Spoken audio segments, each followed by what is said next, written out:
Assalamualaikum warahmatullahi wabarakatuh. Sebelumnya izin memperkenalkan diri. Nama saya Anissa Nurfadila dengan NIM 1911511128 dari kelas pagi B. Di sini saya akan menjelaskan hasil jawaban UTS dari mata kuliah Analisa Multivariat.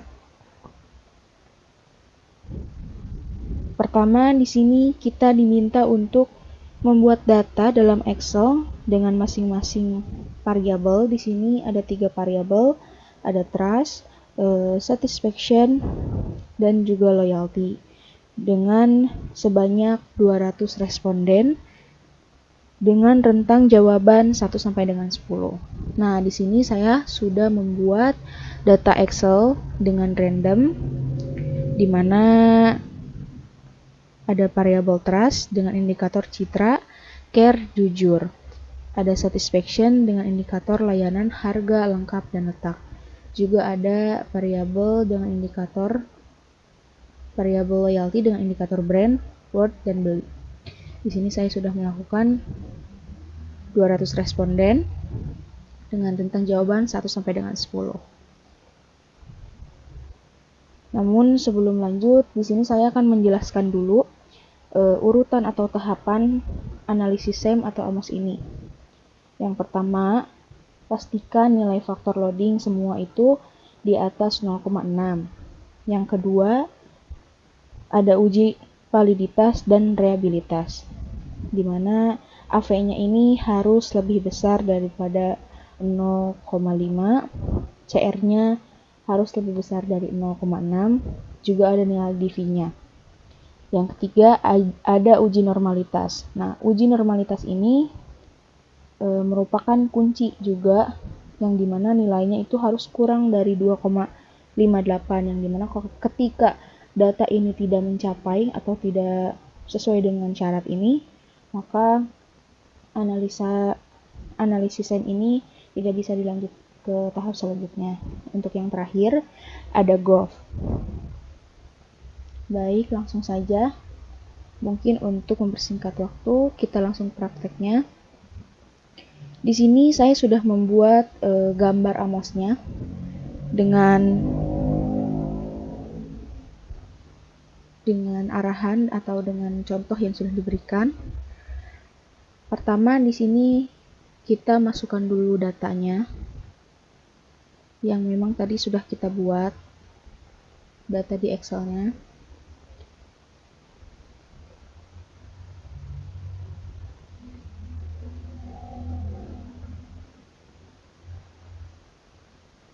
Baik, setelah dimasukkan datanya, kita coba untuk runningkan.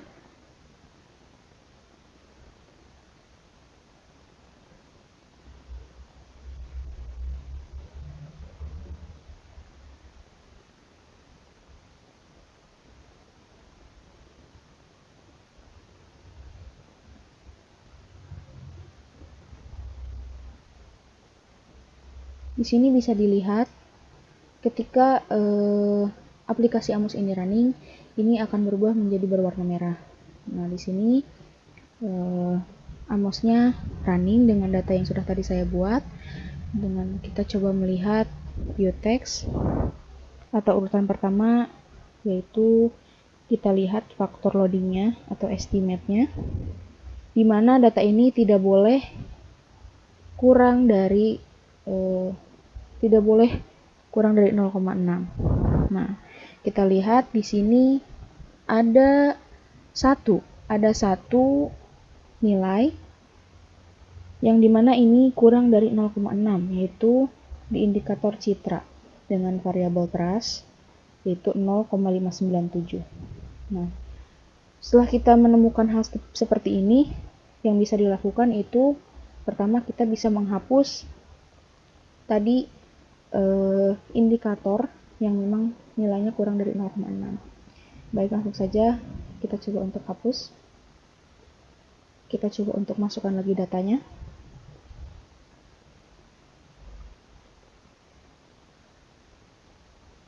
Untuk memastikan.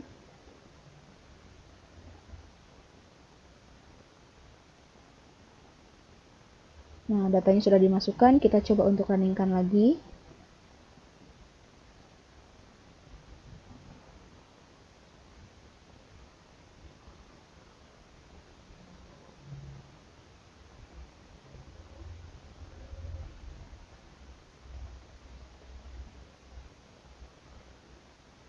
Nah, di sini bisa dilihat indikator dari variabel trust ini sudah dihapus, tetap running. Maka kita lihat untuk urutan pertama atau tahapan pertama, estimate atau faktor loadingnya.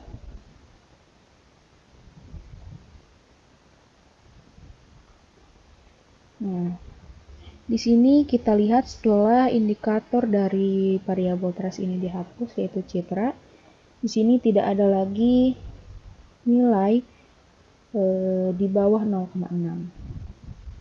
Ya, berarti tahap 1 atau urutan 1 ini sesuai dengan ketetapan yang sudah ditentukan, yaitu tidak boleh di bawah 0,6. Selanjutnya kita ada di uji validitas dan reliabilitas, dimana kita di sini melihat AVCR-nya.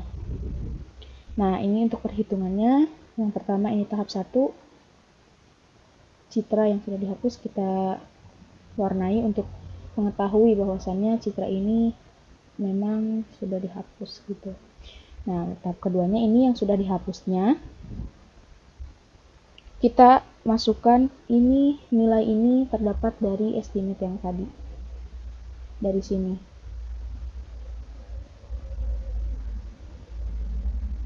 Nah, itu pun ini satisfaction dan juga loyalty. Nah, di sini untuk loading faktor kuadratnya ini bisa dihitung dengan hasil dari loading ini dikuadratkan. Begitupun yang lainnya, satisfaction dan juga loyalty. Nah, untuk errornya ini dihitung dari 1 dikurangi loading kuadratnya, maka hasilnya segini. Begitu juga yang lainnya. Nah, untuk menghitung AV-nya atau average variance ini, kita bisa lihat rumusnya loading kuadrat dibagi loading kuadrat ditambah error, dan menghasilkan nilai segini, 1,57. 1,75 maksudnya. Begitupun yang ini untuk satisfaction, rumusnya sama. Untuk loyalty juga sama. Nah, di sini AV-nya ini harus lebih dari 0,5. Bisa dilihat di sini lumayan sangat jauh perbedaannya, yaitu 1,75, yang dimana ini sesuai dengan syarat yang sudah ditentukan, yaitu di atas 0,5. Maka AV-nya ini valid. Yang kedua ada CR, contract reliability. Nah, ini nilai ini harus lebih dari 0,6. Nah, untuk menghitungnya bisa dilihat loading kuadrat, loadingnya dikuadratkan dibagi loading kuadrat ditambah error, dan menghasilkan nilai ini. Begitupun yang lainnya dengan rumus yang sama, dan bisa dilihat di sini nilai atau hasil yang saya dapatkan itu berhasil, yaitu di atas 0,6, 0,76. Nah, untuk selanjutnya nilai DV. Nilai DV ini didapat dari AV, yang dimana sudah ditentukan rumusnya juga, SQRT dari AV, namanya segini. Jadi bisa disimpulkan bahwasannya untuk tahapan kedua ini atau urutan kedua ini bisa dinyatakan valid karena sesuai dengan syarat yang sudah ditentukan. Baik, selanjutnya kita yang ketiga, uji normalitas, di mana uji normalitas ini sudah dijelaskan harus kurang dari 2,58. Nah, kita lihat data yang saya dapatkan di sini, assessment of normality, yaitu hasilnya 2 min 2,024, yang dimana ini nilainya lumayan jauh juga. Untuk aturannya itu harus di bawah 2,58 dan ini hasilnya min 2,024. Maka urutan atau tahapan yang ketiga ini juga valid. Nah, yang terakhir kita menghitung GOV-nya. GOV-nya ini ada beberapa aturan juga dari GOV-nya, yaitu ini chi-square, probabilitas, RMSEA, GF1 atau GFI, AGFI, C-DF, TLI, CFI. Nah, yang dimana di sini untuk chi-square-nya ini terdapat dari rumusnya ini 0,05. 24 ini dari mana? 24 ini terdapat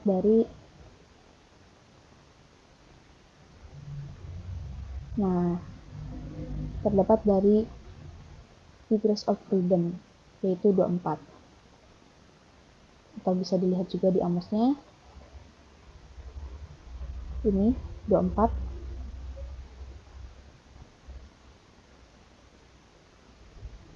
Gitu. Nah, ini kita jumlahkan dengan total 36,415. Untuk probabilitasnya harus lebih dari 0,05, RMSA-nya kurang dari 0,08, GFI atau GF-nya ini lebih dari 0,9, AGFI-nya lebih dari 0,9, C-min per DF-nya kurang dari 2, TLI-nya lebih dari 0,90, CFI-nya lebih dari 0,95. Nah, kita lihat di sini data yang saya dapatkan. Ini 28,709 itu dilihat dari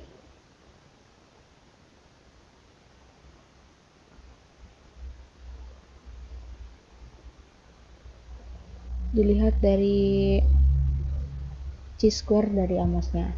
Nah, bisa dilihat di sini hasil dari chi-square-nya ini 28,709. Nah, yang dimana untuk chi-square ini dinyatakan fit atau valid itu C hitungnya harus lebih kecil daripada C tabel, yaitu realita harus lebih kecil dari syarat ya. Nah, bisa dilihat ini C hitungnya lebih kecil daripada C tabel, maka dinyatakan fit atau valid untuk chi-square-nya. Untuk probabilitas bisa dilihat juga di sini. Nilai yang saya dapatkan adalah 0,231. Nah, di sini untuk syaratnya lebih dari 0,05. Nah, di sini saya mendapatkan nilai juga yang baik atau fit, maka probabilitas ini dinyatakan fit. Yang ketiga, ada RMSEA. Nah, syaratnya kurang dari 0,08.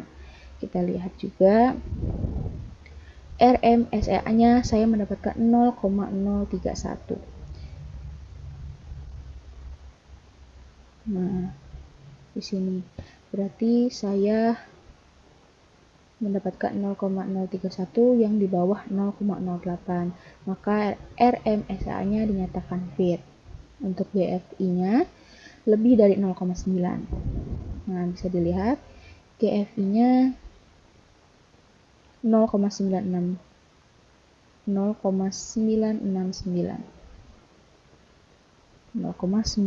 yang dimana ini lebih dari 0,9 tentunya. Jadi dinyatakan untuk GFI ini fit.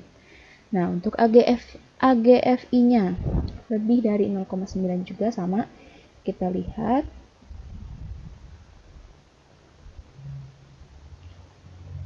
AGFI-nya 0,941. Yang dimana harus lebih dari 0,9. Maka dinyatakan AGFI-nya fit. Nah, selanjutnya ada C-min per DF. C-min per DF ini harus kurang dari 2. Nah, kita lihat lagi. C-min, ini belum ada salah penulisan.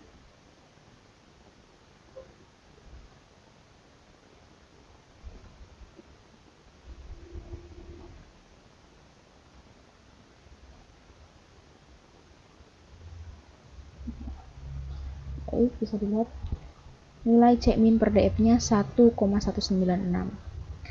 Nah, 1,196 dimana Cmin per DF ini kan harus kurang dari 2 dan ini kurang dari 2, maka dinyatakan Cmin per DF-nya fit.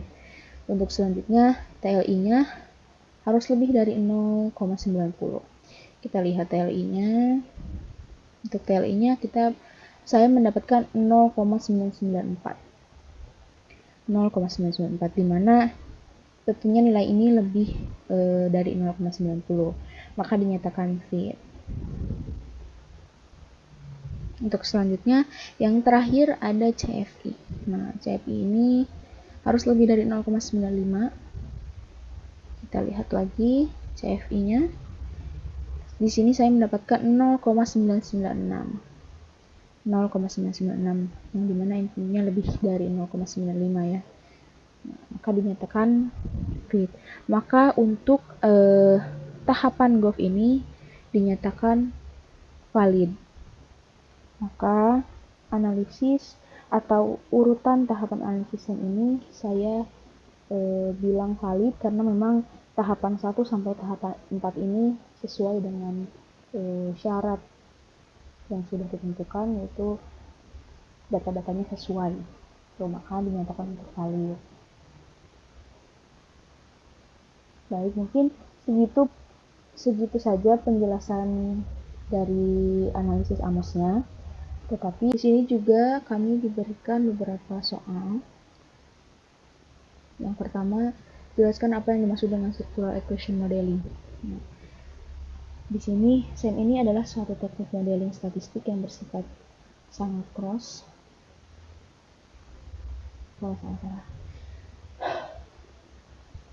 Di sini kami juga diberi pertanyaan atau soal, beberapa soal. Yang pertama di sini soalnya adalah jelaskan apa yang dimaksud dengan circular equation modeling atau SEM. Nah, SEM ini adalah suatu teknik modeling statistik. SEM ini juga adalah analisis faktor, analisis jalur, dan regresi. SEM juga merupakan teknik statistik yang digunakan untuk membangun dan menguji model statistik yang biasanya dalam bentuk model-model sebab akibat. Nah, seorang peneliti biasanya lebih cenderung menggunakan SEM ini untuk menentukan apakah suatu model tertentu itu valid atau tidak daripada menggunakan untuk menemukan suatu model tertentu cocok atau tidaknya. Meski analisis SEM ini juga sering pula mencakup elemen-elemen yang digunakan untuk menerangkan. Yang kedua ada berdasarkan gambar pet diagram yang sudah saya buat tadi, kita diminta untuk menentukan mana yang dalam variabel eksogen, variabel endogen, dan variabel manifest. Nah, di sini pertama ada variabel eksogen. Variabel eksogen ini adalah variabel yang mempengaruhi atau yang menjadi sebab perubahan dan timbulnya variabel terikat atau endogen, baik secara positif maupun secara negatif. Variabel eksogen ditunjukkan dengan adanya anak panah yang berasal dari variabel tersebut menuju ke variabel endogen. Nah, variabel eksogennya di sini itu adalah variabel trust dan variabel satisfaction.